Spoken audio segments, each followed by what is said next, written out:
But I think sometimes we see like young girls who are training so hard and identifying with their sport, and then they go through puberty and they're struggling. And then all of a sudden this thing that was their whole identity at such a young age is now not going well. And it's psychologically really, really difficult for them. Right. And so I think, again, like going back to like, hey, at a young age, let's focus on the movement patterns. Let's focus on having fun. Yeah. Let's focus on doing different sports and sampling different things and then figuring it out. Because sometimes you don't even know what your body is made for until after puberty. Right. No, exactly. Like, and I think we've both seen it, like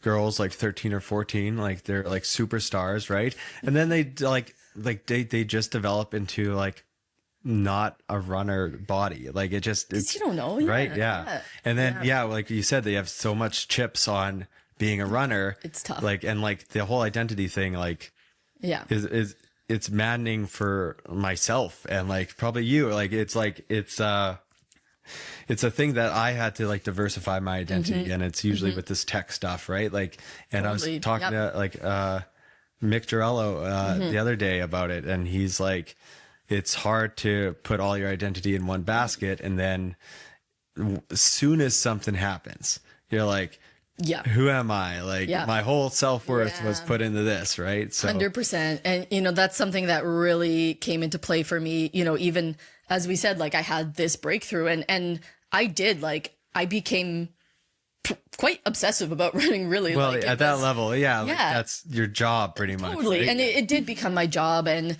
I did not have a robust identity at that time in my life. Like I was so solely focused on running. And that is what happened to me, where it's like, then I went pro, it became my job and my livelihood and everything like that. And when it wasn't going well, it got really, really tough. Right. And so I think that's the tough part. It's like having a singular identity and, really focusing on one thing is great when it's going well, and it's really, really tough when it's not going well. And of course, if you want to be good at anything, you have to, make sacrifices and put a lot there's into not it. always that balance, right? Like you have to like weigh the scale like heavy on one side when you want to do stuff. Of course, right?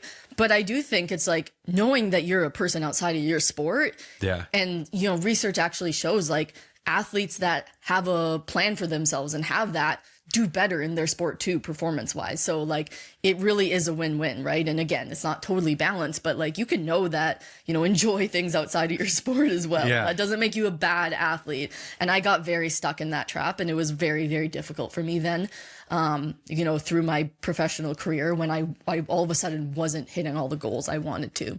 Yeah, like Jessica O'Connell said a very similar thing. And she was saying when she like transitioned into coaching and sort of like retired from, competitive running, that she was kind of lost, right? And not only that, like, oh, like that's my identity. I really don't know what to do next. But she also said that like the sacrifice running, and it's a calculated sacrifice, but like all the time you're running, you're not doing other things, right? So you haven't developed like rock climbing or like whatever you're like, right? Like hobbies, like you see those, like right? your friends or your peers are doing other things, and there's so many compounding days where it's like, oh, I got practice, like, I got practice, right? Yep. So that's something like, I guess we all have to balance. And now as we're all getting older, like, we always have to think about that.